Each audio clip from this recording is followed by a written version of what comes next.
A widowed carpenter says yes to a 1-week foster, and the giant, clumsy rescue dog crashes into their quiet night, then points them to a danger no one else can smell. The teen sees it first. The dog isn't random. He's warning them. But when a powerful neighbor starts throwing threats, fines, and edited videos, the stakes jump from awkward to deadly. Lights flicker in an empty house. The dog paces, nose up, like he's tracking a secret someone is desperate to hide. As pressure closes in, the family has to choose: give up the one protector who saved them, or follow him into the dark and find out what's really burning behind the fence. What truth is this too big dog about to drag into the light? And what will it cost them? Calder Briggs stared at the massive dog taking up most of his living room and wondered if he'd made a terrible mistake. The golden retriever mix, Banner, according to his paperwork, moved with the awkward hesitation of someone trying not to knock things over in a china shop. "He's bigger than I thought," Calder muttered, running a hand through his short beard. Linnea, his 15-year-old daughter, sat cross-legged on the floor near Banner, her green eyes bright with interest. "The shelter said he's just overweight. He used to be a working dog or something." Banner's brown eyes tracked between them, his tail offering a tentative wag. A long scar ran down his left side, visible even through his thick coat. "1 week," Calder reminded her firmly. "That's all we agreed to foster him for." Their small rental house already felt cramped with just the three of them: him, Linnea, and his 10-year-old son, Tommy. Adding 100+ pounds of dog seemed like asking for trouble. Tommy peeked around the kitchen doorway. "Can I pet him?" "Careful," Calder warned. "Let him come to you." But Banner only watched quietly as Tommy approached, his stub of a tail continuing its gentle motion.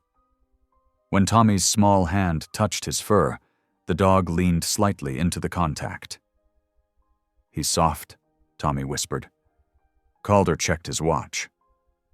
"All right, bedtime, you two. We'll figure out the dog situation tomorrow." Getting everyone settled took longer than usual, with Banner lumbering after them, checking each room as if taking inventory. They finally got him situated on an old blanket in the living room, though his massive form made the furniture look miniature in comparison. Calder lay in bed that night, listening to the unfamiliar sounds of dog nails clicking on hardwood and the occasional heavy sigh. Sleep eluded him as his mind wandered to all the ways this temporary arrangement could go wrong. The rent here was affordable, but barely. He couldn't risk any damage that might cost their security deposit. He had just started to drift off when a thunderous barking jolted him awake. Banner's deep voice echoed through the house, followed by a crash and Linnea's startled yelp. Calder bolted out of bed, his heart racing. "Linnea." I found her in the hallway, Banner pressing against her leg so hard she had to brace herself against the wall. The dog's barking was frantic now, aimed at the garage door. "He just came charging out of nowhere," Linnea said, her voice shaking. "Nearly knocked me over."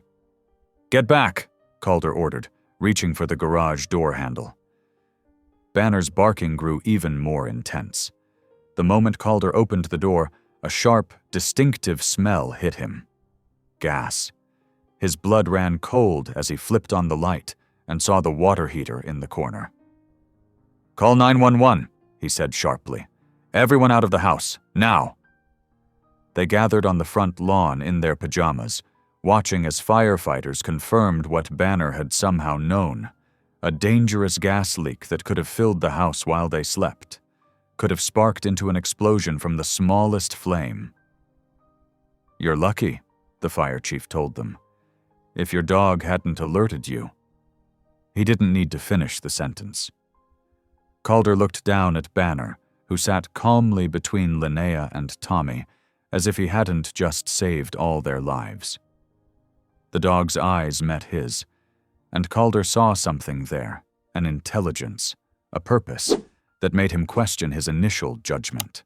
Later, with the house cleared and the water heater shut off until repairs could be made, they all sat in the living room, too wired to sleep. Banner made his rounds, gently checking on each of them before settling his heavy frame near the front door. "Can we keep him?" Tommy asked sleepily from his spot on the couch. Linnea looked at Calder hopefully. "He's not just some random shelter dog, Dad. He knew something was wrong. He saved us." Calder watched Banner, thinking about how close they'd come to disaster tonight. The dog they'd reluctantly agreed to foster for a week had just prevented a tragedy. There was clearly more to him than met the eye. "Let's just get through this week," he said finally, but his voice lacked conviction. Banner's tail thumped against the floor, and those knowing brown eyes held Calder's gaze for a moment before closing in contentment. The rest of the night passed in an uneasy vigil, with Calder too unsettled to sleep. He watched Banner's massive chest rise and fall, wondering what other surprises this unexpected guardian might bring into their lives. They had signed up to help a homeless dog, but somehow they'd ended up with something else entirely. A protector who had already proven his worth in ways Calder never could have imagined. Banner's rescue should have been the end of it. But over the next few days, Calder noticed the dog's odd behavior continuing. During their morning walks, Banner would stop dead in his tracks, head swiveling toward the empty Ferguson house behind theirs. His gentle demeanor would shift, a low rumble building in his chest. "It's probably just rabbits," Calder muttered, tugging the leash. But Banner wouldn't budge, his eyes fixed on the darkened windows of the vacant property. At breakfast, Linnea watched Banner pace near their back door. "Dad, I really think he's trying to tell us something." "He's a dog, honey. Dogs bark at things." Calder spread peanut butter on Tommy's toast, trying to maintain their normal routine. "That's what they do." "But it's different." Linnea pushed her cereal around. "Like with the gas leak.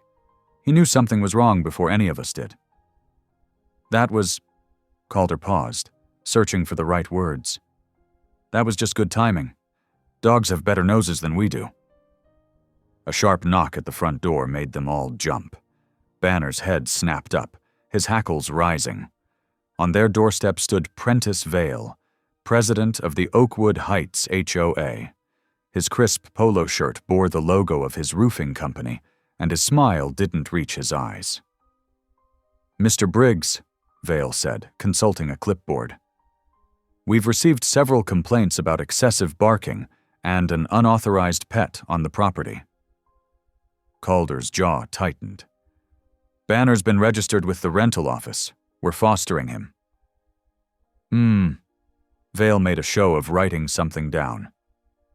"Well, there are strict guidelines about noise violations, and that animal appears to exceed our weight restrictions."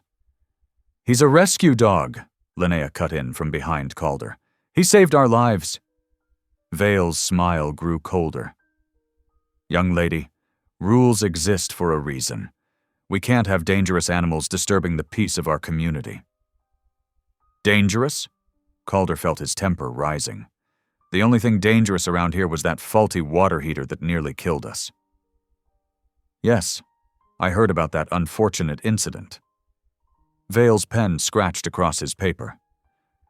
"Speaking of which, unauthorized maintenance modifications are also against regulations. You'll be receiving formal notice of these violations."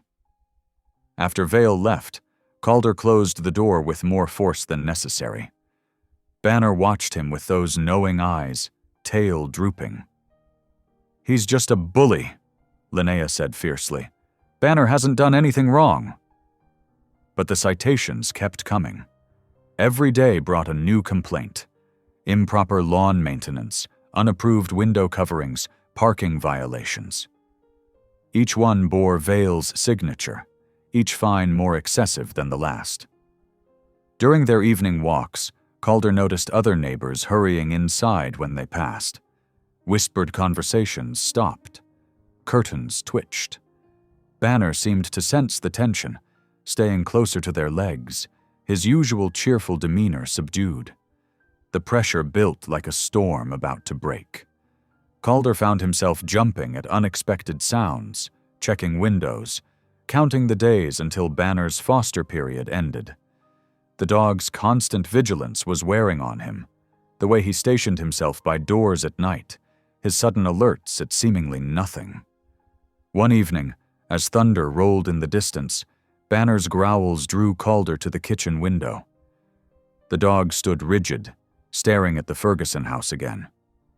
In a brief flash of lightning, Calder thought he saw movement behind those empty windows. But when he looked again, there was only darkness. "Nothing there, boy," he said, more to convince himself than Banner. But the dog's ears remained pricked, his body tense with alertness. Linnea appeared beside them, her face troubled. "Dad, remember how Banner knew about the gas? What if he's warning us about something else?" "Like what?" Calder snapped, his nerves frayed by lack of sleep and constant harassment. "Ghost stories? Secret conspiracies? He's just a dog, Linnea. An overweight, unwanted dog that's brought nothing but trouble since he got here." The moment the words left his mouth, he regretted them. Linnea's face crumpled, and Banner's soft whine cut straight to Calder's heart. The dog padded over to Linnea, leaning his solid warmth against her legs as she buried her face in his fur. "I'm sorry," Calder said softly. "I didn't mean that. I'm just—" He ran a hand through his hair. "I'm tired of feeling like we're under attack in our own home." "Then we should fight back," Linnea said, straightening up. "Banner's trying to help us, Dad. We just need to figure out what he's telling us." Before Calder could respond, another knock echoed through the house. Banner's growl returned, deeper than before. Through the front window, Calder saw Vale standing on their porch, clipboard in hand, that same smug smile in place. The siege continued, and their once peaceful home had become a battlefield. At the center of it all was Banner, steadfast and watchful, seeing things they couldn't, or wouldn't, understand. As Calder reached for the door handle, he wondered just what they'd gotten themselves into by bringing this mysterious dog into their lives. The afternoon sun cast long shadows across the kitchen floor as Mercy Doyle knelt beside Banner, her gentle hands moving expertly over his body. Calder watched from the doorway, struck by how the veterinary technician's presence seemed to calm both the dog and the constant tension in their home. "His heart rate's a bit elevated," Mercy noted, her honey blonde hair falling forward as she listened through her stethoscope. "But that's not unusual for a dog who's sensing something that concerns him." "Sensing something?" Calder crossed his arms. "Like the gas leak?" Mercy sat back on her heels, scratching behind Banner's ears. The big dog leaned into her touch, his tail thumping softly against the linoleum. "Working dogs, especially those with search and rescue training, they don't just forget their skills. Even after retirement, those instincts remain. But he's so—" Calder gestured at Banner's bulk. "Overweight?" Mercy smiled. "That's just what happens when a working dog loses his purpose. They get depressed, inactive. But look at his eyes, Calder. Really look." Calder knelt down beside them, and Banner's brown eyes met his. There was an intelligence there, a watchfulness that didn't match his clumsy exterior. "He reminds me of discussions I used to have with Sarah," Mercy said, softly, mentioning Calder's late wife for the first time. "About how animals can sense things we miss. She always believed in looking deeper." The mention of Sarah usually felt like a punch to the gut, but somehow, coming from Mercy, it was gentler. Maybe because she'd known Sarah through their shared volunteer work at the animal shelter, had seen that side of her that Calder sometimes feared he was forgetting. "We should check his microchip," Mercy suggested, her hand still moving methodically over Banner's coat. "It might tell us more about his background, his training." From the living room, where Linnea sat cross-legged on the floor surrounded by printouts, came an excited exclamation. "Dad, look at this!" Calder and Mercy joined her, finding the coffee table covered with papers about dog training signals and search and rescue commands. "See these behaviors?" Linnea pointed to a list. "The way Banner positions himself by doors, how he checks on us at night. These are trained responses. And look." She held up another page. "There are specific signals for different types of alerts. I bet if we learned them, we could understand what he's trying to tell us." Mercy nodded approvingly. "That's excellent research, Linnea. Banner's lucky to have someone paying such close attention." Linnea beamed at the praise, then turned serious. "But Dad, this means Banner isn't just acting weird or scared. He's doing his job, or trying to." As if to demonstrate, Banner padded over and pressed against Linnea's side, his eyes fixed on her face with that same steady intelligence Calder had noticed earlier. The dog's tail wagged once, deliberately, when she scratched his chest.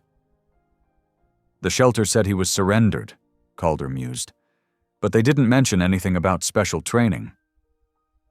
"Sometimes details get lost in the system," Mercy explained, "especially if he came from another county or state. But a quick scan of his microchip could tell us more." "Could you do it?" Linnea asked eagerly. "Right now?" Mercy smiled, reaching for her work bag. "I brought my scanner, just in case." She caught Calder's surprised look and shrugged. "Professional habit."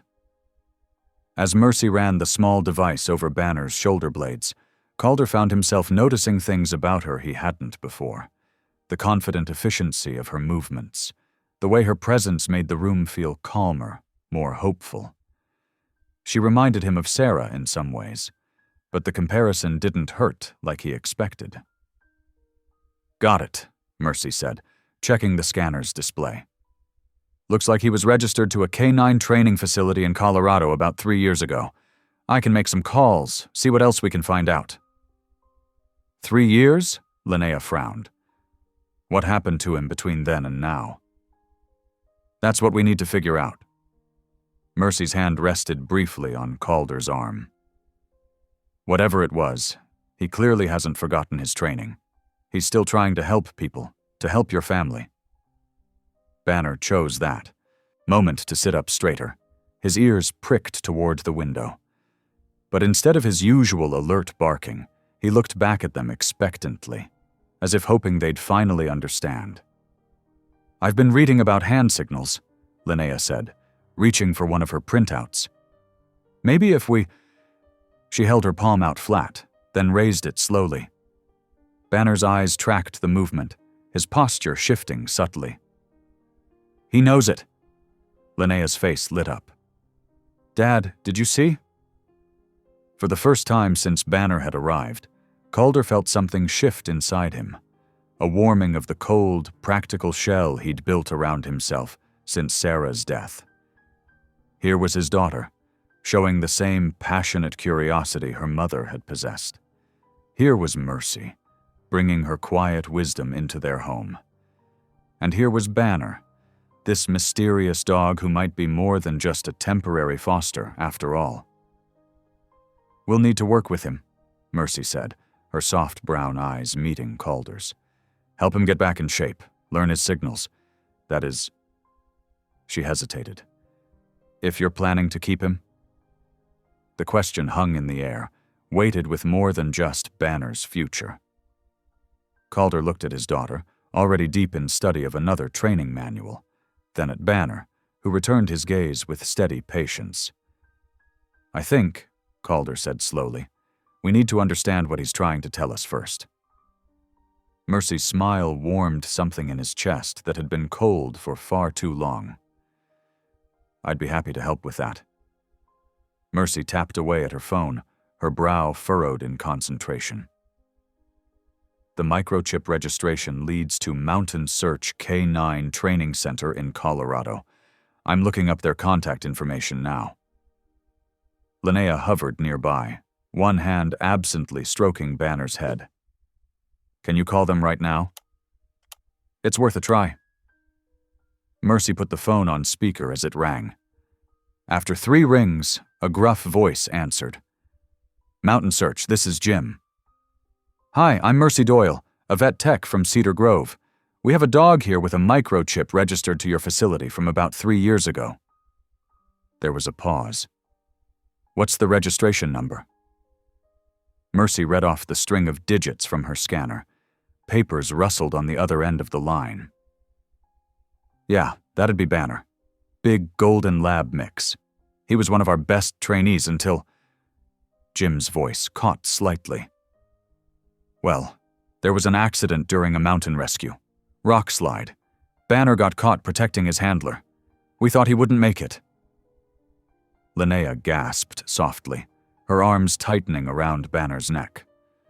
The dog leaned into her, his tail thumping gently against the floor. "But he did make it?"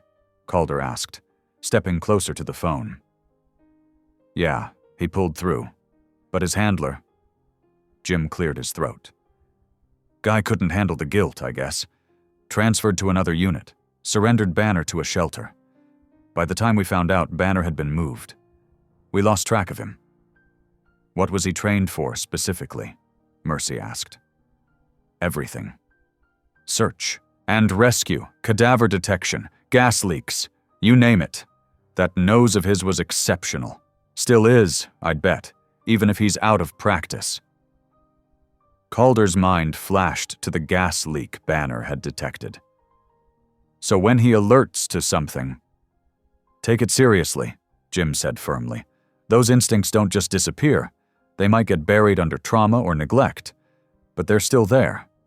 After getting more details about Banner's training signals and background, they thanked Jim and ended the call. The room felt different now, charged with new understanding. "That's why he saved us," Linnea said quietly. "He was doing what he was trained to do." Calder watched Banner, seeing him with new eyes. Not just an overweight shelter dog, but a hero who'd lost his way.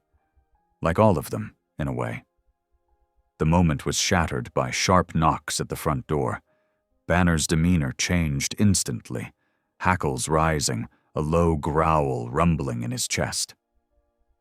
Calder opened the door to find Prentice Vale on his porch, dressed in an expensive suit that seemed out of place in their modest neighborhood. 2 members of the HOA board flanked him, clutching clipboards. "Mr. Briggs." Vale's smile didn't reach his eyes. "We've received multiple complaints about your pet situation." "What complaints?" Calder kept his voice level, though he felt his jaw tightening. Vale consulted one of the clipboards. "Excessive barking, aggressive behavior, property damage. This is a quiet community, Mr. Briggs. We have standards." "Banner hasn't damaged anything," Linnea protested from behind Calder. "And he only barks when—" "When what?" Vale's smile widened unpleasantly. "When he's making up threats? Face it, you've got an unstable animal here. Either remove it or face eviction proceedings." Mercy stepped forward, her professional demeanor firmly in place. "As this animal's attending veterinary care provider, I can assure you that Banner shows no signs of aggression or instability. In fact, he's a trained service animal with a documented history of—" "I don't care if he's Lassie," Vale cut in. "The HOA bylaws are clear.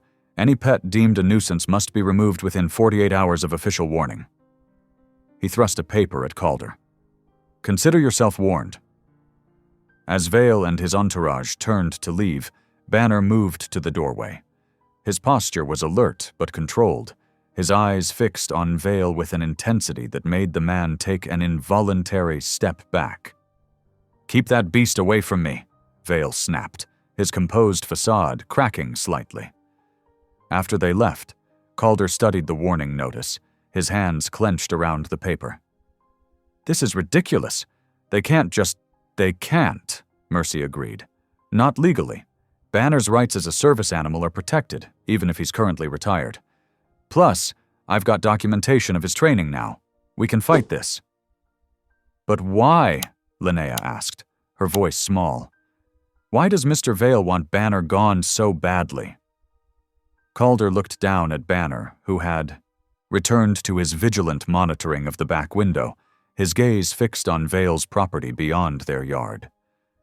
The dog's earlier alerting behavior, his fixation on certain areas, it all meant something. Something Vale didn't want them to discover. "I think," Calder said slowly, "that's exactly what we need to find out." Banner turned to look at him, and in those intelligent brown eyes, Calder saw not just an abandoned hero, but a partner. Whatever Vale was hiding, whatever danger lurked behind his polished threats, they would face it together.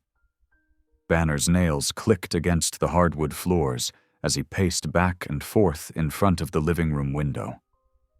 The setting sun cast long shadows across their small backyard, but the dog's attention remained fixed on the vacant house beyond their property line. Calder looked up from his coffee, watching Banner's agitated movement. The dog's behavior had changed over the past few days, his usual alertness transforming into something more urgent. Every night around this time, Banner would start his vigil, whining softly at the window. "Dad," Linnea called from the couch, her phone held up. "Look at this." He moved to sit beside her, the cushions dipping under his weight. On her screen, a shaky video played, clearly shot from her bedroom window upstairs. The vacant house stood dark against the night sky. But then, there. A faint light, like a flashlight beam, swept across one of the second-floor windows. "When did you take this?" he asked, frowning. "Last night, around 2 a.m. Linnea bit her lip. "Banner woke me up. He was doing that low growl thing, you know? And I had a feeling." As if on cue, Banner let out a soft whine. His tail was low, ears pricked forward as he stared intently at the house. "I thought I was imagining things at first," Linnea continued, swiping to show another video.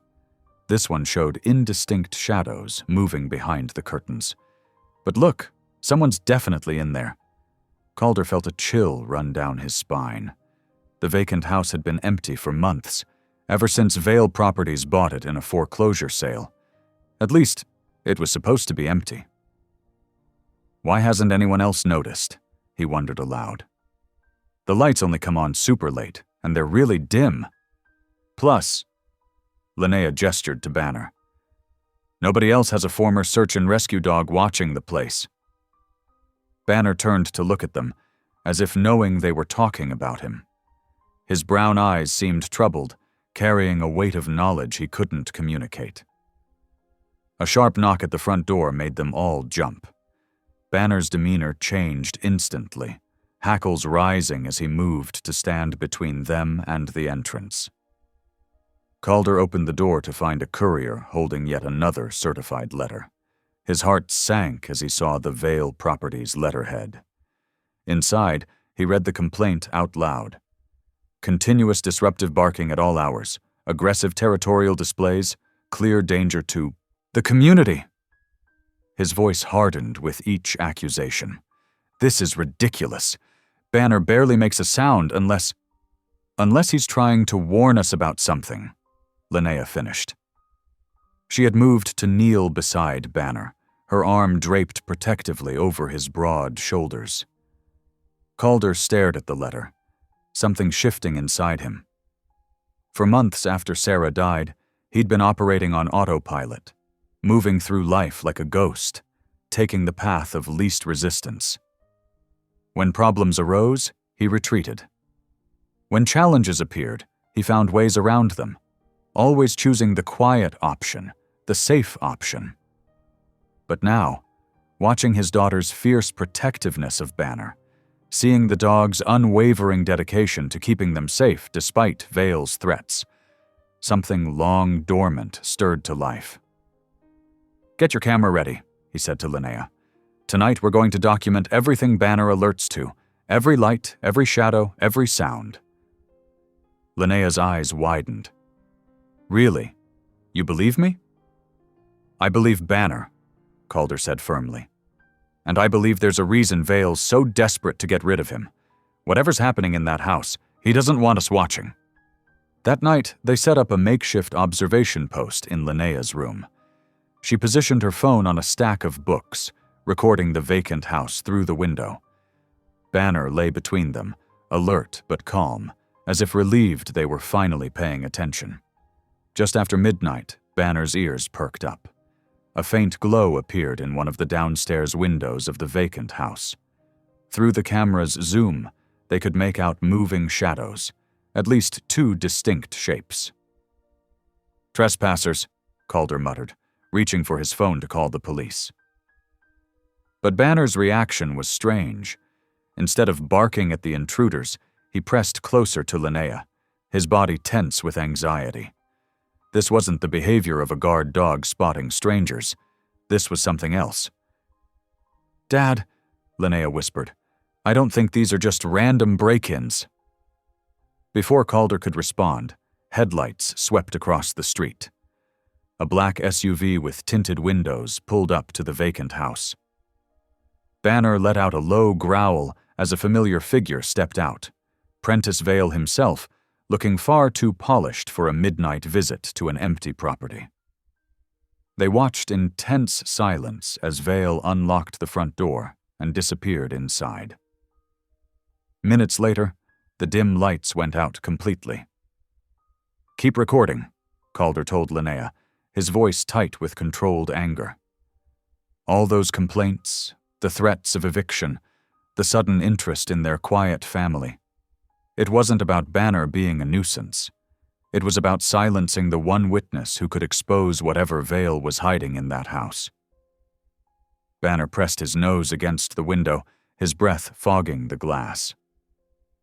In the pale moonlight, Calder saw his own determination reflected in the dog's steady gaze.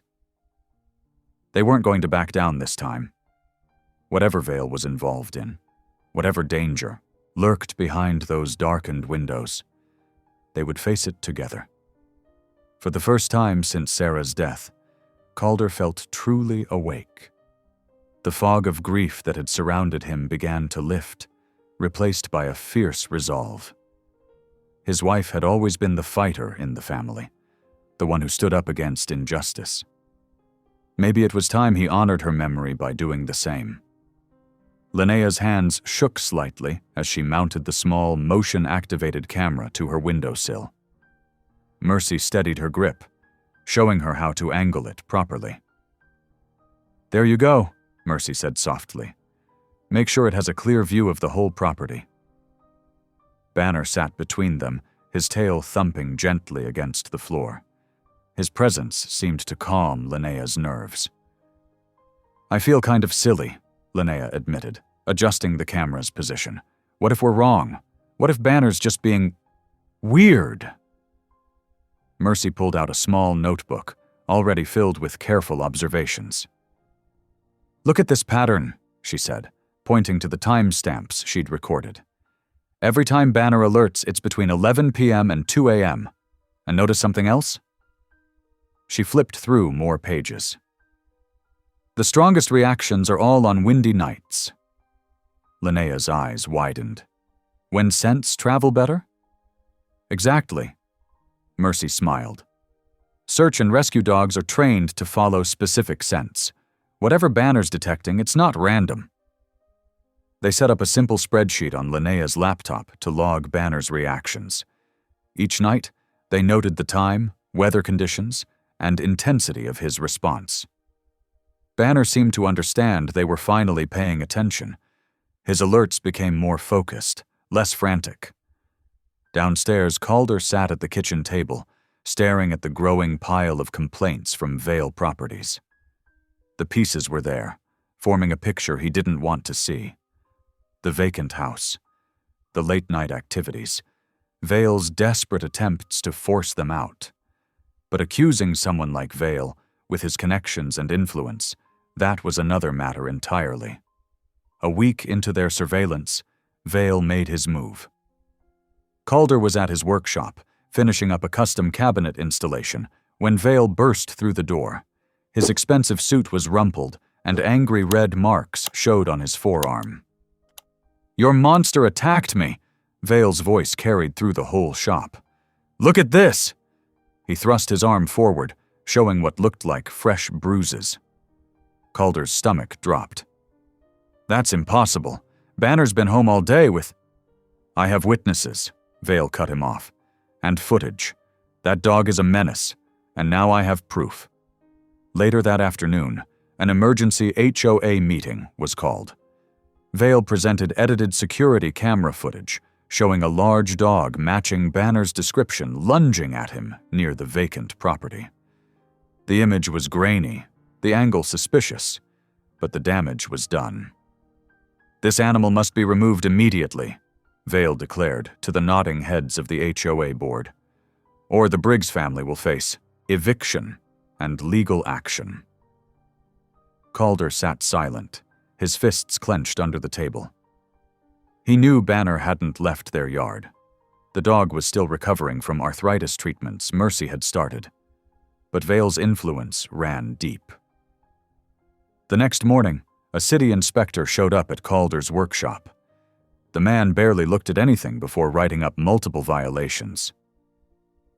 "Your contractor's license is under review," he drawled, handing Calder the citation. "Might want to get that sorted out before taking any new jobs." Calder recognized the inspector as one of Vale's golf buddies. The message was clear: back down or lose everything. That evening, Mercy reviewed their documentation while Banner rested his head on Linnea's lap. The dog's gentle brown eyes seemed to carry an apology for the trouble he'd caused. "The timing's too perfect," Mercy said, comparing their logs to Vale's accusation. "Banner was with us when this supposed attack happened. And look," she pointed to their weather notes. "It was a still night, no wind. Banner barely reacted at all." "But how do we prove it?" Linnea asked, scratching behind Banner's ears. "Mr. Vale has all these important people on his side."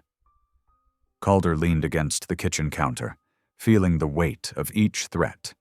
His business, their home, Banner's safety, everything hung by a thread. And behind it all, the nagging question. What was Vale hiding that made him so desperate to drive them away? Banner suddenly lifted his head, ears alert. A gust of wind rattled the windows, carrying with it whatever scent had been setting him off all these weeks. He moved to the window, not barking this time, but watching with an intensity that made them all fall silent. Mercy stepped closer to Calder, her voice quiet but firm. "Whatever's going on in that house, Banner knows. And now Vale knows that he knows. That's why this is happening." Calder nodded slowly. The pieces weren't just suggesting a picture anymore. They were screaming it. But fighting back meant risking everything they'd managed to hold on to since Sarah died. Linnea joined them, her young face set with determination that reminded him so much of her mother. "We can't let them take Banner," she said. "He's trying to protect us. We have to protect him too." Looking between them, his daughter's resolve, Mercy's steady support, Banner's unwavering vigilance, Calder felt the last of his hesitation crumble. Vale had picked the wrong family to bully. More importantly, he'd picked the wrong dog to frame.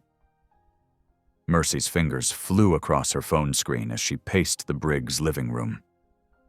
"Come on, pick up," she muttered. Banner watched her from his bed in the corner, his tail thumping softly against the cushion. Finally, a gruff voice answered.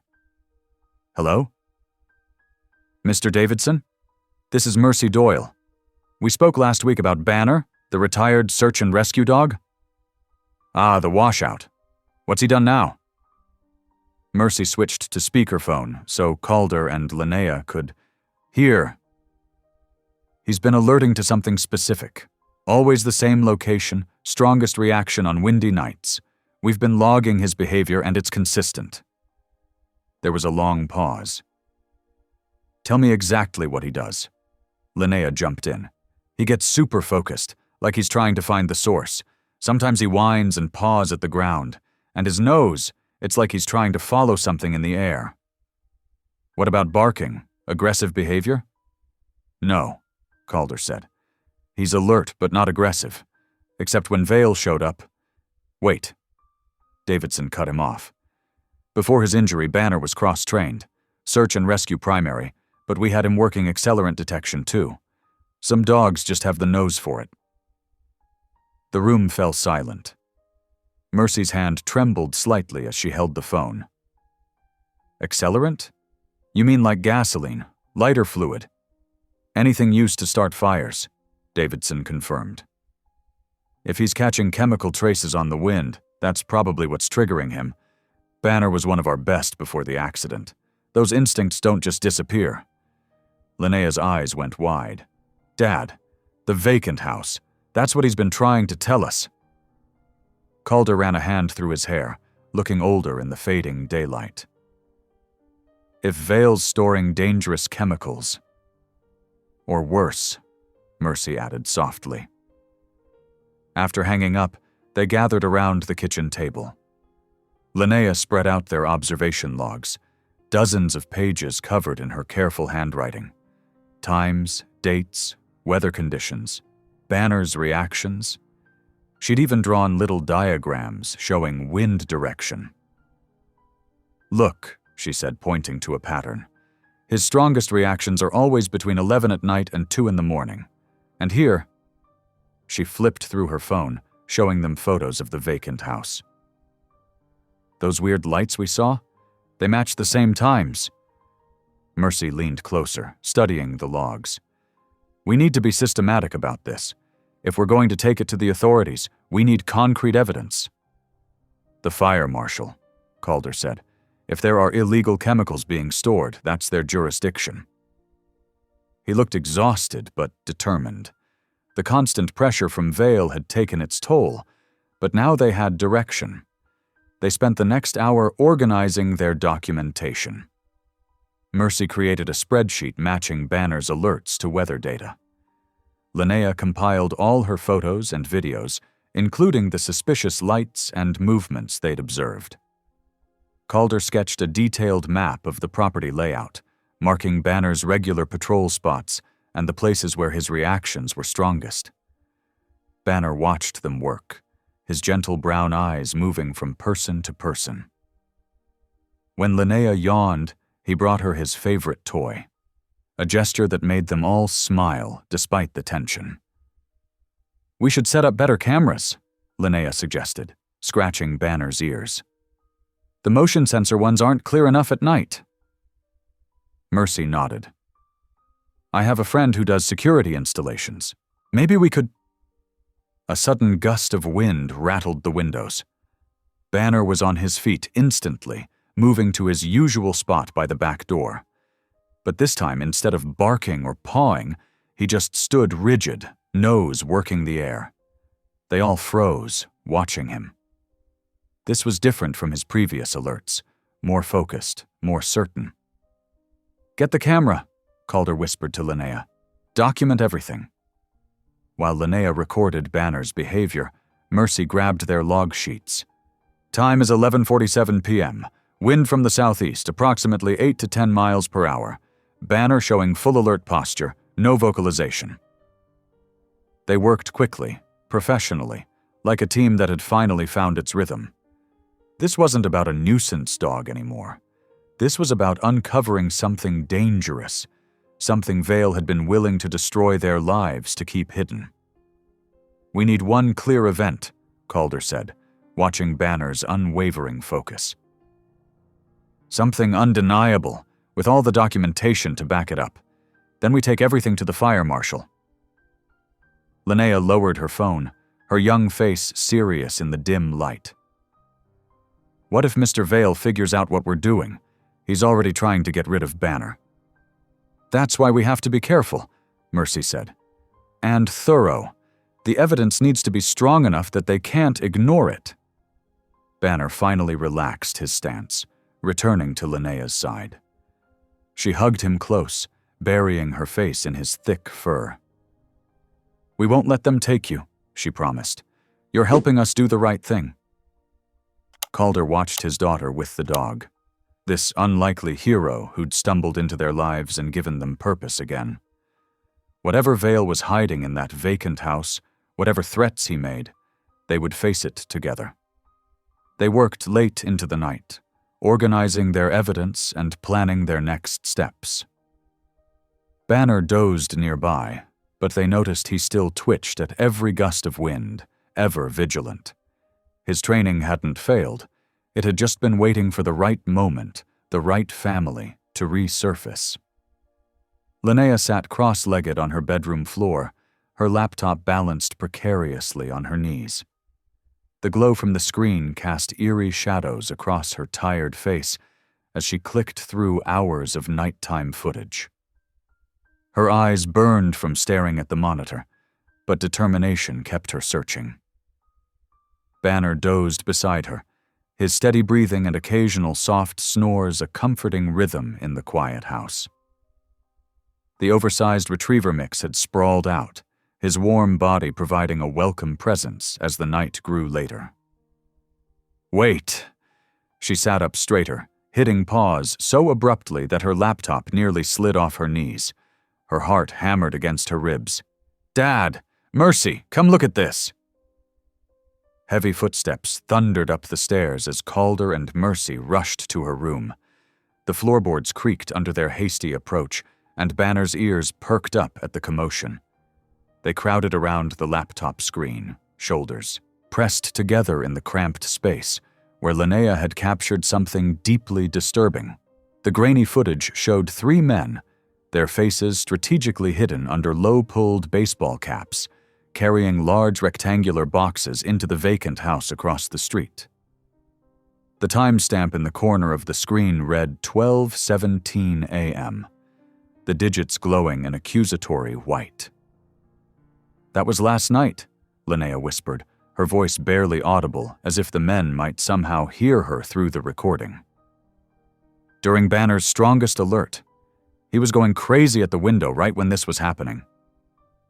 Calder leaned closer, his breath fogging the edge of the screen. "Can you zoom in on those boxes? Something about them seems off." Linnea clicked and dragged to enhance the image, though it became increasingly pixelated as she zoomed. Still, they could make out distinct warning labels, bright orange hazard symbols that seemed to glow ominously in the captured moonlight. "Those are chemical warnings," Mercy said, her voice tight with recognition.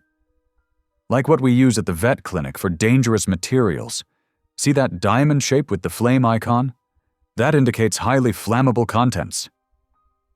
Banner lifted his head from the floor, his brown eyes watching them intently, almost knowingly. Linnea reached over to scratch behind his ears, feeling the soft fur between her fingers. "You knew all along, didn't you, boy? You were trying to tell us something was wrong over there." A thought struck her with such force that she physically jolted. She jumped up, nearly knocking over her laptop in her excitement. "The kitchen test. Remember what the trainer said about accelerant detection?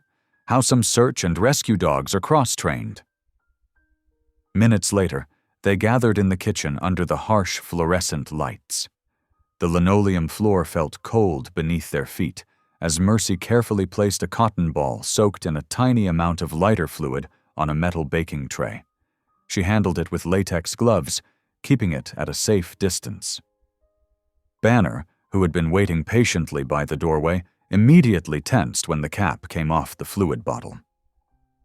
"This is a standard spark test," Mercy explained, her professional demeanor taking over. "Search and rescue dogs are trained to react to specific triggers. It's how they find people in collapsed buildings or after natural disasters. Some are specialized for fire investigation." They watched in fascinated silence as Banner's posture transformed, shoulders squared, head forward, tail straight instead of its usual gentle wag. It was the same alert stance they'd seen him take toward the vacant house. He didn't bark or whine, just focused with laser intensity on the source, his entire body becoming a living compass needle. Good boy, Linnea praised, carefully removing the test material and sealing it in a glass jar. Now we know for sure. You're not just anxious or reactive, you're trained for this. Calder paced the kitchen, his weathered hands working nervously as if he was shaping invisible wood, a habit from his carpentry days that emerged when his mind was racing. Vale's construction company. They do roofing too, right? And insulation work? Mercy nodded, leaning against the counter. Half the neighborhood uses them. They've got contracts all over this part of town. Check the insurance records on that vacant house, he said, the gears visibly turning behind his tired eyes. Public records. Something's not adding up with the timing of everything. Linnea was already typing furiously, her fingers flying across the keyboard. After several minutes of searching through municipal databases and property records, she gasped so loudly that Banner came to investigate. The house was insured 2 weeks ago for a massive amount through Vale Insurance Partners, a subsidiary of his construction company, Mercy added, reading over her shoulder, her honey blonde hair falling forward as she leaned in. And look at the coverage. It's way, way above market value. Almost double what similar houses in this neighborhood would sell for. The pieces clicked together in Calder's mind with an almost audible snap. He's setting up insurance fires. He's probably been doing it for years. Buy cheap properties during market downturns, over-insure them through his own company, then stage accidents, Linnea finished, her green eyes wide with the horror of understanding. That's why he wants Banner gone so badly. A trained accelerant detection dog living right across the street could expose everything. They sat in heavy silence, the weight of their discovery pressing down like a physical force. Banner moved methodically between them, touching each person with his wet nose, as if offering support, or perhaps confirming their conclusions with his own canine wisdom. We have to report this, Mercy said finally, her voice steady despite the fear evident in her soft brown eyes. To the fire marshal. This is serious criminal activity. Calder's face darkened, deep lines appearing between his brows. Vale's already threatening my contractor's license with those bogus complaints. If we do this, if we come after him, he'll come after all of us. He's got money, connections. He's already coming after us, Linnea pointed out, a flash of her mother's determination crossing her face. At least this way we're fighting back instead of just waiting for the next attack. They spread their evidence across the kitchen table. Linnea's detailed logs with times and dates, the video footage converted to still images, close-up photos of the chemical warning labels, documentation of Banner's reactions during different times of day, and the recently uncovered insurance records. Together they painted a damning picture of systematic fraud and potential arson. We need to be thorough, Mercy said, organizing the papers with methodical precision. The fire marshal will want everything documented properly. They deal with suspected arson cases all the time, but they need solid evidence to move forward. Linnea added her latest findings, chewing her bottom lip as she worked. I've got timestamps, weather conditions, and Banner's reactions all cross-referenced in a spreadsheet. Plus the new footage of those men. There's even a partial license plate visible in one frame. Calder stood at the window, hands gripping the sill as he stared toward the vacant house. The moonlight illuminated his troubled expression. The choice before him felt enormous, stretching out with consequences he couldn't fully predict. As a father, every instinct screamed to protect his family by staying quiet. As a citizen, he knew they had to act before someone got hurt. Dad. Linnea's voice was soft but determined, pulling him back from his troubled thoughts. Mom would want us to do the right thing. She always said that staying silent when you know something's wrong makes you part of the problem. He turned, seeing his late wife's courage reflected in their daughter's eyes. The resemblance nearly took his breath away. Banner pressed against his leg, solid and steady, as if lending him strength through simple contact. "Okay," he said finally, his voice finding new resolve. "Let's do this right. If Vale's planning what we think he is, people could die in those fires." They spent the next hour meticulously preparing their report. Mercy wrote a clear, professional summary that explained Banner's training background and the significance of his alerts. Linnea organized all their digital evidence, creating a timeline that any investigator could follow. Calder added his observations about Vale's pattern of harassment and the suspicious timing of events, including the seemingly coordinated complaints against his business. When everything was ready, carefully compiled and annotated, they submitted the complete file to the fire marshal's office through their secure online tip system. Linnea insisted on making 3 backup copies, stored in different locations, one on her cloud drive, one on a USB stick hidden in her room, and one printed set sealed in a waterproof container in the shed. "Now what?" she asked, the adrenaline of their investigation beginning to fade, leaving exhaustion in its wake. "Now we wait," Mercy said, her hand finding Calder's in a gesture that felt both new and familiar. "And we stay alert. Vale might realize we're onto him." Banner thumped his tail against the floor, as if agreeing with this assessment. His eyes moved between each family member, watchful and protective.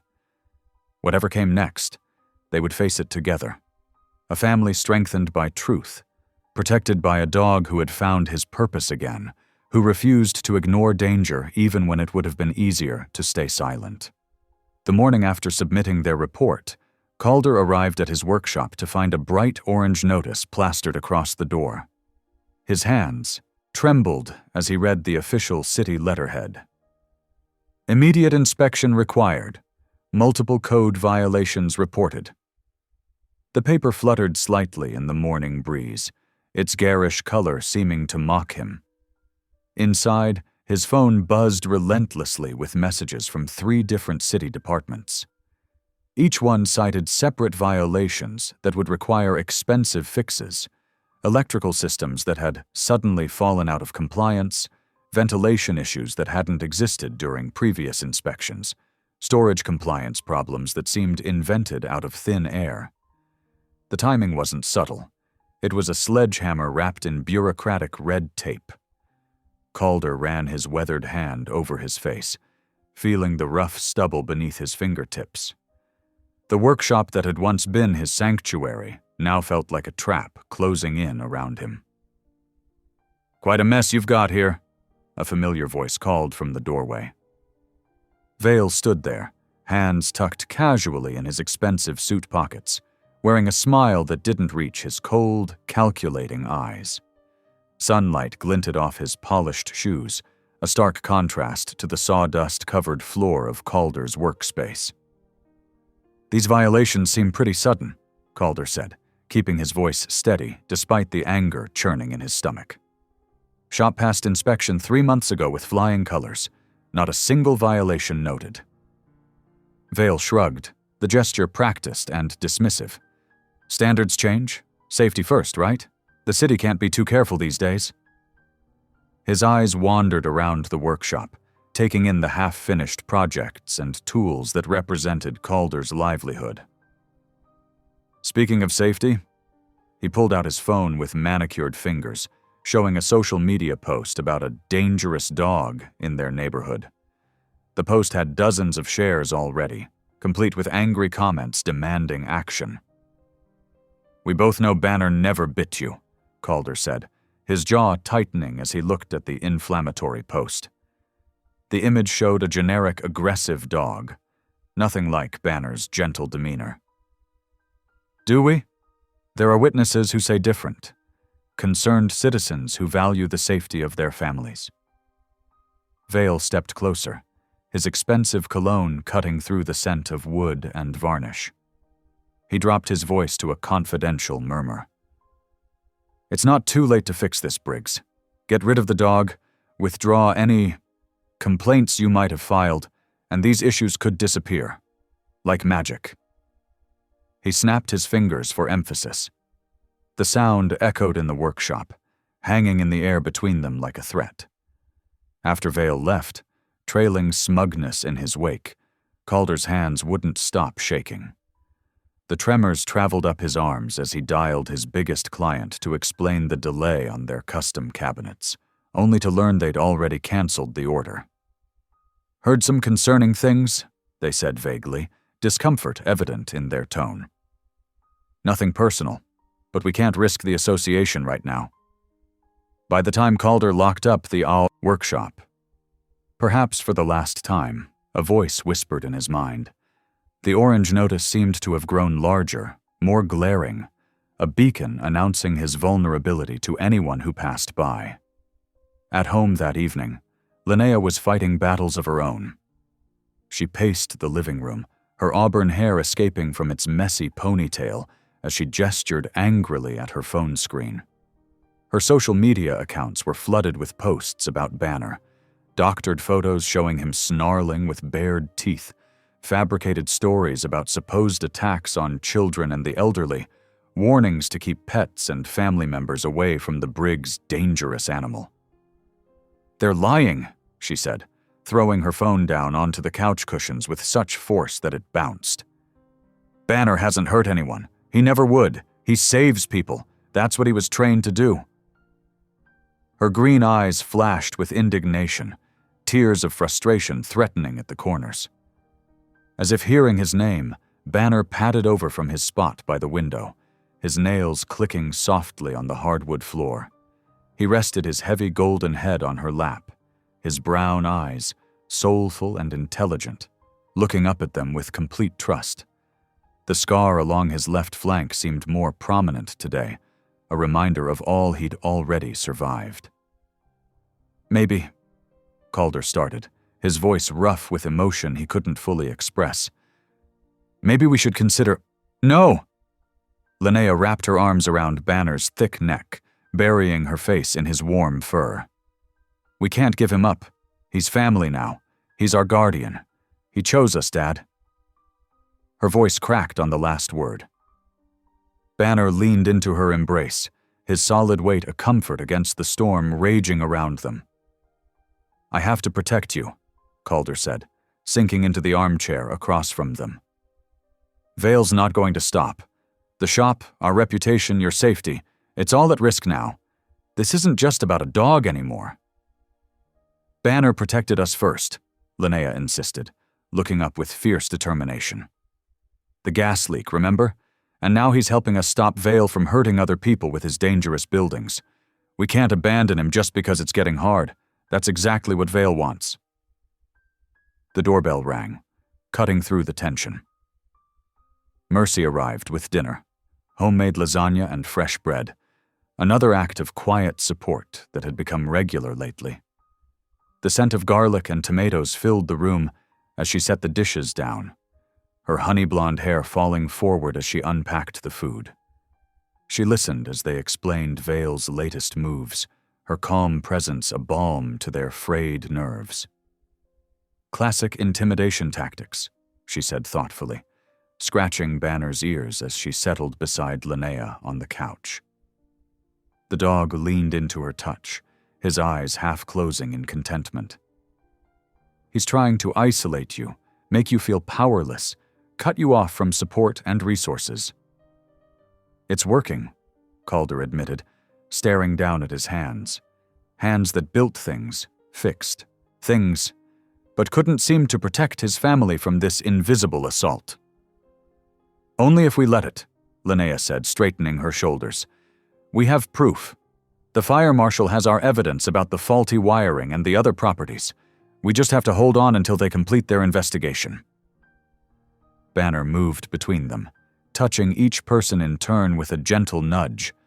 First Linnea, then Mercy, finally settling at Calder's feet, warm and solid.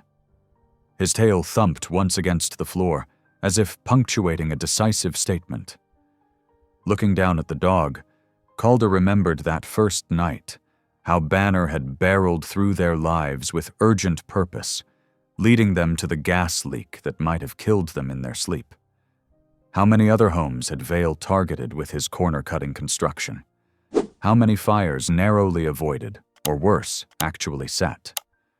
How many families weren't lucky enough to have a banner warn them? "Your mother," he said slowly to Linnea, his voice thick with memory, "never backed down from what was right, even when it was hard, even when everyone told her to give up." He reached down to pat Banner's broad head. "Guess we shouldn't either." Mercy squeezed his shoulder, her touch lingering with unspoken support. "You're not alone in this. The whole clinic staff knows Banner's gentle. We've all seen how he is with other animals, with children. We'll speak up. Document his temperament professionally." They spent the evening making plans over lasagna that grew cold as their determination heated up. Mercy would help document Banner's temperament with professional assessments and organize other veterinary staff to vouch for him. Linnea would gather statements from neighbors who'd seen Banner's real personality: gentle, watchful, protective without aggression. Calder would fight the violations through proper channels, keeping meticulous records of every interaction, every inspection, every communication that might reveal Vale's pattern of harassment. "Vale wants us scared and separate," Linnea said, a spark of her mother's fire in her eyes as she scratched under Banner's chin. "But we're stronger together. The three of us, plus Mercy, plus everyone who knows the truth." Later that night, after Mercy left with promises to return tomorrow with reinforcements from the clinic, Calder found Linnea curled up with Banner on the couch. The dog's head rested in her lap while she studied for finals, his presence a calming constant. The soft light from the lamp illuminated them both, girl and dog, perfectly content in each other's company. "He chose us," she said quietly, not looking up from her textbook. "At the shelter, remember? They said he never showed interest in anyone else, just lay there getting fatter and sadder until we walked in." Calder nodded, leaning against the doorframe. The nervous, overweight dog they'd agreed to foster had transformed into something else entirely. Not just a pet, but a protector. A purpose, renewed through love and trust. Banner's body had strengthened, his eyes had brightened, his movements had become purposeful again. Saving them had saved him too. "We're not giving up," he said firmly, the decision settling in his chest like a weight lifted rather than added. "Any of us." Banner's tail thumped against the couch, a steady rhythm like a heartbeat. Outside, Vale might be plotting, spreading lies, trying to break their spirit with bureaucratic weapons and social pressure. But in here, they had truth. They had each other. They had a dog who'd already saved them once and wasn't done yet. It wouldn't be easy. Tomorrow would bring more battles, more pressure, more attempts to wear them down. The workshop might be lost, friends might turn away. But tonight, watching his daughter and their dog, both stubborn, both loyal, both fighters in their own way, Calder felt something he hadn't experienced since losing his wife. The absolute certainty of being right where he belonged, doing exactly what needed to be done. The motion sensor camera had been Linnea's secret weapon for weeks. Hidden in the bushes between their yard and Vale's vacant property, it had captured shadowy figures and mysterious lights. But never Vale himself. Until tonight. Her phone buzzed at 11:30 with another motion alert. Through the grainy night vision, she saw a familiar silhouette moving purposefully toward the house. Vale. Linnea's heart raced. This was their chance for real proof. The camera's memory card held weeks of suspicious activity, but catching Vale in person would make their case ironclad. She had to retrieve it now, before he could discover and destroy it. She slipped on dark clothes and shoes, moving quietly past her father's room, where soft snoring continued undisturbed. Banner lifted his head from his bed in the corner, watching her with alert eyes. "Stay," she whispered. "I'll be right back." But Banner wasn't having it. He padded after her silently, his usual clumsy gait transformed into something almost graceful in the darkness. Linnea knew better than to argue. He'd bark and wake Dad if she tried leaving him behind. The night air felt thick and humid as they crept across the backyard. Banner's ears were perked forward, his body tense. From inside the vacant house came muffled sounds, drawers opening, things being moved. The camera was tucked into dense bushes near a basement window. Linnea reached for it, fingers trembling slightly. Just as she grasped it, a sharp chemical smell hit her nose. Her eyes began to water. Banner growled, a low, urgent sound she'd never heard from him before. Above them, a light flickered in the house. Linnea couldn't resist looking through the basement window. What she saw made her blood run cold. Vale was methodically splashing liquid across the floors and walls. Even in the dim light, the gasoline's rainbow sheen was unmistakable. He worked with practiced efficiency, creating trails that connected room to room. Linnea clutched the camera tighter. She had to get this evidence to safety. But as she turned to leave, her foot caught on an exposed root. She stumbled, catching herself against the house with a soft thud. The movement above stopped. Banner's growl deepened. He nudged her leg hard, trying to push her away from the house. But it was too late. Footsteps approached the window. Panic shot through her. She scrambled around the corner of the house, looking for somewhere to hide. The camera felt like it weighed 100 pounds in her hands. Behind her, Banner's growl turned into sharp, warning barks. A door slammed. Vale's voice cut through the night. "Who's there?" Linnea's only thought was to protect the evidence. She spotted a partially open cellar door and darted inside, hoping to cut through the basement and out the other side. Banner followed, still barking, trying to turn her back. The basement air hit her like a wall of chemicals. Her eyes burned as she fumbled in the darkness, trying to find stairs up to the first floor. Behind her, the cellar door creaked. "I know you're in here," Vale called. His voice was eerily calm. "This is private property, trespassing." Linnea found the stairs and climbed as quietly as possible, Banner close behind. The first floor was hazy with gasoline fumes. She had to get out, had to... A match flared in the darkness. The flame illuminated Vale's face, twisted with cruel purpose. "Last chance," he said. Linnea ran. She heard the match drop, heard the whoosh of flames catching. The fire spread impossibly fast, following Vale's careful trails of accelerant. Within seconds, the heat became unbearable. She grabbed the front door handle, but it wouldn't turn. Locked. She tried a window, painted shut. The smoke was getting thicker, making her cough uncontrollably. Banner barked and barked, more frantically than ever before. Through streaming eyes, she saw flames climbing the walls, cutting off escape routes one by one. The chemical smell was overwhelming now. Her lungs burned with every breath.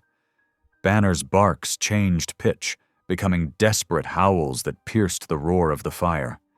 Even through the flames and smoke, Linnea could hear them echoing across the yard, calling for help, calling for Dad. She pressed herself low against the floor where the air was clearest, clutching the camera to her chest. The heat pressed down like a physical weight. Sweat poured down her face, mixing with tears as the smoke stung her eyes.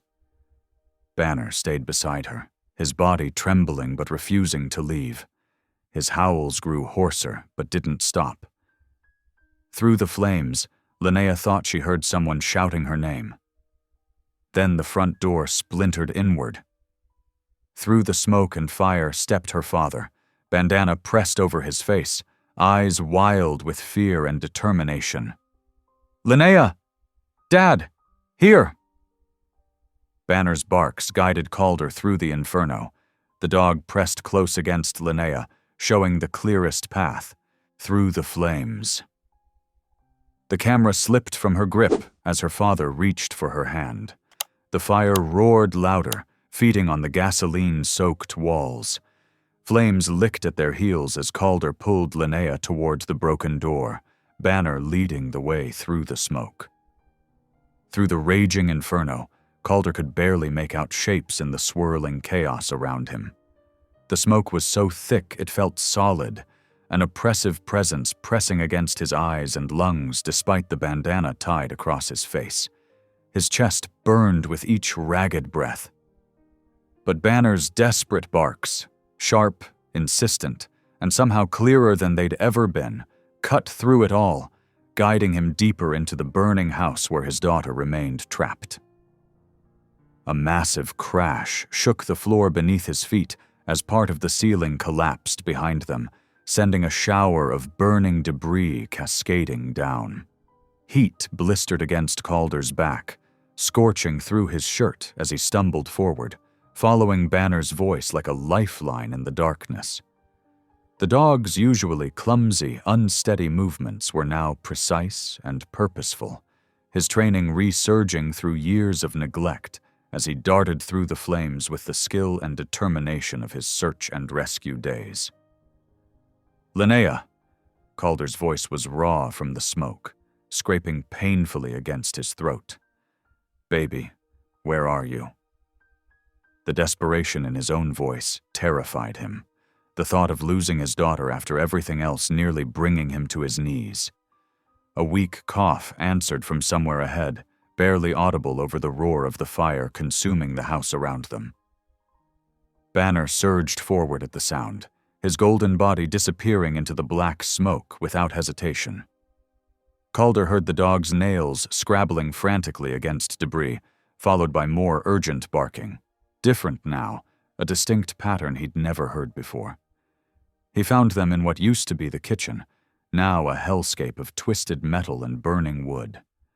A massive, fallen beam had trapped Linnea against the wall beneath a window, pinning her legs. Banner was already trying to dig underneath it, his paws burning against the hot floor, yet he refused to stop. When the dog's intelligent brown eyes met Calder's, they held a desperate urgency that transcended the barrier between human and animal. "Dad!" Linnea's voice was barely a whisper, fragile as ash. Her face was streaked with soot, eyes half closed, the vibrant green barely visible through swollen lids. A trickle of blood ran from a cut on her forehead, and her breathing came in painful, shallow gasps. Calder grabbed the beam without thinking, crying out as it seared his palms, the skin blistering instantly. The wood was massive, a supporting beam from the upper floor, and for one horrible, paralyzing moment, he thought he couldn't lift it. Then Banner wedged his broad shoulders beneath the window frame above Linnea, taking some of the weight despite the pain it must have caused his already injured body. "Together," Calder gasped, locking eyes with the dog. "On 3. The smoke swirled between them, but their connection was clear as day. Banner braced himself, muscles trembling beneath his thick coat, his scarred flank tense with effort. The beam shifted slightly, creating a shower of sparks that singed Linnea's hair. 1, 2, 3. Calder heaved upward with everything he had, every muscle in his body screaming in protest. His arms shook violently, tendons standing out like cords against his skin, sweat and blood mingling on his palms. Banner pushed up against the window frame with surprising strength, his paws sliding on the burning floor but refusing to give up. For a heartbeat that stretched into eternity, nothing happened. Then the beam moved. Just enough. Linnea dragged herself free with agonizing slowness, coughing violently, her face contorted with pain. The moment she was clear, Calder dropped the beam. It crashed down with a thunderous sound and a shower of sparks that briefly illuminated their smoke-shrouded faces. The air changed suddenly, growing thinner, hotter, taking on a strange quality that raised the hair on the back of Calder's neck. He had worked enough construction sites to recognize what was coming. Flashover. The entire room was about to ignite in an explosion of superheated gases. "Run!" he screamed, grabbing Linnea's arm and hauling her up. Banner shot past them with surprising speed, leading the way back through the flames toward the exit. The heat was unbearable now, searing the inside of Calder's lungs with each breath. Paint bubbled and blackened on the walls around them. Glass shattered somewhere behind them as windows exploded from the pressure. They burst through the broken front door just as the flashover hit. A wall of fire exploded outward with a deafening roar, throwing them violently onto the lawn. Calder rolled instinctively, pulling Linnea close against his chest, trying to shield her from the blast with his body as burning splinters rained down around them. When he finally looked up, blinking through tears of pain and relief, red and blue lights were flashing at the end of the street, casting eerie shadows across the neighborhood. Mercy's car skidded to a stop beside the emergency vehicles, and she leaped out with frantic grace, followed closely by paramedics carrying oxygen tanks and medical equipment. "I called them as soon as I heard Banner," she explained breathlessly, dropping to her knees beside them on the scorched grass. Her hands were gentle but quick, checking vital signs with practiced efficiency. "I knew something was wrong the moment I heard him. His barks were different. Urgent in a way I've never heard before." Linnea couldn't stop coughing, her thin body convulsing with each painful hack. The paramedics quickly fitted an oxygen mask over her soot-streaked face while checking her for burns and broken bones. Banner limped closer, his paws raw and bleeding. Fur singed in patches across his golden coat. But his eyes never left Linnea's face, watching her with unwavering devotion. Calder's throat closed up, and not just from the smoke damage. He remembered another night, years ago, when he'd sat alone in a sterile hospital waiting room, knowing with terrible certainty that he was about to lose his wife. He'd shut down completely after that, narrowing his world to just keeping his kids safe, keeping their heads above water financially and emotionally. But he hadn't really been living, just existing in the hollow space grief had carved inside him. Now, watching Banner press his nose against Linnea's hand while the paramedics worked frantically around them, something broke open inside Calder's chest. This dog, this extraordinary animal they'd almost turned away at the shelter because he seemed too damaged, too old, too much work, hadn't just saved their lives in the most literal sense. He'd shown them how to live again, how to be brave in the face of overwhelming odds. Mercy's hand found his, squeezing gently. Her fingers were cool against his burned skin. "He knew," she said softly, her honey blonde hair glowing in the firelight. "He knew you needed him as much as he needed you. That's what rescue is really about. It goes both ways." Tears cut clean tracks through the soot on Calder's face as the truth of her words settled in his chest. He reached out with his free hand, running it tenderly over Banner's singed fur. The dog's tail wagged weakly against the grass, and those intelligent brown eyes, eyes that had seen both purpose and abandonment, met his with pure, uncomplicated love. Linnea pulled the oxygen mask aside, despite the paramedic's gentle protest. "Dad," she whispered, her voice raspy but determined, "can we keep him? For real this time? Not just fostering? Forever?" Calder looked at his daughter's smoke-stained face, at Banner's burned paws resting protectively beside her, at Mercy's worried but hopeful smile. His family had been broken for so long, fractured by loss and held together by nothing more than stubborn duty. But here they were, alive and together, held in this moment by the courage of a dog who refused to give up on them, even when they'd nearly given up on themselves. "Yeah," he said, voice rough with emotion and smoke damage. "He's staying. He's family now. He always was. We just didn't know it yet." Banner's tail thumped harder against the scorched grass, his eyes closing briefly in what looked remarkably like contentment despite his injuries. The paramedics insisted on taking them all to the hospital immediately, but for those few precious moments, they just held each other on the lawn. Man, daughter, dog, and the woman who'd helped them see the truth that had been waiting for them all along. Behind them, the house continued to burn, timbers crashing as the structure gave way, but something else was being rebuilt from the ashes. Something stronger and more precious than what had been lost. A family forged in fire, bound by love and the silent heroism of a rescue dog who'd finally found his way home. The riverside warehouse smelled of sawdust and river mud. Calder paced between stacks of lumber, his footsteps echoing off the metal walls.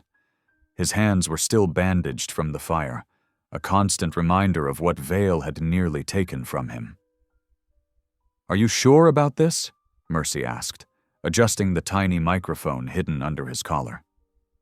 Her fingers lingered a moment longer than necessary. "The fire marshal says we need Vale on tape," Calder said. "This is our best shot." Linnea crouched behind a tall shelf, her phone ready to record. Banner lay beside her, unusually still. Only his eyes moved, tracking Calder's path across the concrete floor. "Remember," Officer Chen said, checking his radio one last time. "Just get him talking about the fires. Don't provoke him. We'll be right outside." He nodded to his partner, and they slipped out the back door to their hiding spot. The wait felt endless. Calder's heart hammered against his ribs. Every distant engine sound made him tense, wondering if it was Vale's truck. Finally, tires crunched on gravel outside. Banner's ears pricked up, but he stayed silent, just as they'd practiced. Heavy footsteps approached the side door. Vale burst in, face twisted with anger. He carried a steel pry bar in one hand, his knuckles white around it. "You've got some nerve, Briggs," he snarled. "Calling me out here like this." Calder forced himself to stay calm. "I thought we could work something out. The fire marshal's breathing down my neck about that footage." "Footage?" Vale's eyes narrowed. "What footage?" "From the night of the fire. My security camera caught more than just smoke." Calder pulled an envelope from his jacket. "But maybe we can come to an arrangement." Vale stalked closer, his expensive shoes leaving prints in the sawdust. "You trying to blackmail me, Carpenter?" "I'm trying to protect my family," Calder said. $10,000, and the footage disappears. That's cheaper than what you'd make from burning down another house." The pry bar swung up suddenly, pointing at Calder's chest. "You don't know what you're talking about." "Don't I? The empty houses, the insurance claims, the way you chase people out when they start asking questions." Calder took a step back, drawing Vale further into the warehouse. "How many houses have you torched, Vale?" "You ungrateful piece of—" Vale lunged forward, swinging the pry bar. Calder barely dodged, stumbling against a lumber rack. The metal bar crashed into the wood where his head had been. A deep growl rolled through the warehouse. Banner burst from behind the shelf, 100 pounds of muscle and protective fury. He slammed into Vale's side, knocking him off balance. Instead of biting, Banner clamped his jaws around Vale's sleeve, dragging him away from Calder. "Get this mud off me!" Vale thrashed, trying to swing the pry bar at Banner. But the dog was too quick, dancing back while maintaining his grip on Vale's jacket. "That dog," Calder said, straightening up, "was a trained accelerant detection dog before you had him kicked out of the shelter. He knew what you were doing all along." Vale's face went from red to purple. "That flea bag ruined everything. I had it all worked out. Buy the houses cheap, jack up the insurance, then torch them for profit. Would have worked too if your stupid dog hadn't kept alerting." Linnea stepped out from her hiding spot. Phone held steady. "Got it all, Dad." Vale froze, finally noticing the red recording light. His eyes darted between Calder, Linnea, and Banner, who still hadn't let go of his sleeve. "You set me up," he whispered. "You set yourself up," Calder replied, "the moment you tried to hurt my family." Sirens wailed outside, growing closer. Vale wrenched away from Banner, raising the pry bar high. "I'll kill that dog!" But Banner was ready. He lunged forward, this time catching Vale's wrist in his gentle but unshakable grip. The pry bar clattered to the floor as Officer Chen burst through the door, gun drawn. "Police! Drop the weapon and get on the ground!" Vale went down hard, concrete dust puffing up around his expensive suit as the officers cuffed him. He was still shouting threats when they dragged him outside. The fire marshal stepped in, nodding at the phone in Linnea's hands. "Did you get it?" "Every word," she said, grinning. "Plus the security footage from the house fire, and Banner's alert logs and—" "We got it all," Calder interrupted, pulling her close. Banner padded over, leaning against their legs. His tail wagged slowly. Mission accomplished. Mercy appeared from behind another shelf, where she'd been waiting as backup. "You did it," she said softly, touching Calder's arm. "All of you." Calder looked down at Banner, who gazed back with those knowing brown eyes. The dog's gray-flecked muzzle seemed to smile. From unwanted shelter dog to family hero, Banner had transformed their lives in ways they never expected. "No more fires," Linnea said, scratching Banner's ears. "No more threats. We're safe now." Vale's angry shouts faded as the police cars pulled away. Through the warehouse windows, Calder could see the river flowing past, steady and strong. Like Banner's loyalty, like his family's love, like the justice that had finally caught up with Vale. Autumn sunlight streamed through the workshop windows, catching dust motes that danced above fresh-cut pine. The familiar scent of sawdust and varnish filled the air as Calder ran his hands over the smooth surface of a nearly finished dining table. His fingers traced the grain, checking for imperfections with the attention to detail that had earned back his reputation. 6 months had passed since Vale's arrest. The investigation had uncovered a string of arsons stretching back 3 years. Empty houses purchased cheap, overinsured, and burned for profit. The corrupt building inspector had cracked under questioning, revealing how Vale had used threats and bribes to maintain his scheme. Now both men faced lengthy prison sentences. The shop door creaked open, and Banner's head lifted from his spot under the workbench. His tail thumped against the floor when Mercy stepped in, carrying 2 cups of coffee. "Thought you could use a break," she said, setting one beside Calder's tools. Her honey-blonde hair caught the light, and Calder felt that now familiar warmth in his chest. Their courtship had developed slowly, naturally, shared dog walks that turned into dinner, quiet conversations that stretched into evening, and a gradual healing neither had expected. "Thanks." He took a sip, watching as she settled onto the worn wooden stool they'd started keeping in the corner. It was her spot now, where she'd sit and talk while he worked. "How was the clinic today?" "Busy, but good. Had a rescue dog come in. Reminded me of someone?" She smiled at Banner, who had padded over to rest his head on her knee. The dog's coat gleamed with health now, his body lean and strong after months of proper diet and exercise. The scared, overweight shelter dog was gone, replaced by the noble creature he'd always been meant to be. The workshop door banged open again as Linnea burst in, still wearing her search and rescue training vest. Her cheeks were flushed with excitement. "Dad! Banner and I passed our basic certification test!" Calder set down his coffee and opened his arms. His daughter crashed into him with the same enthusiasm she'd had as a little girl, but now she was taller, stronger, more confident.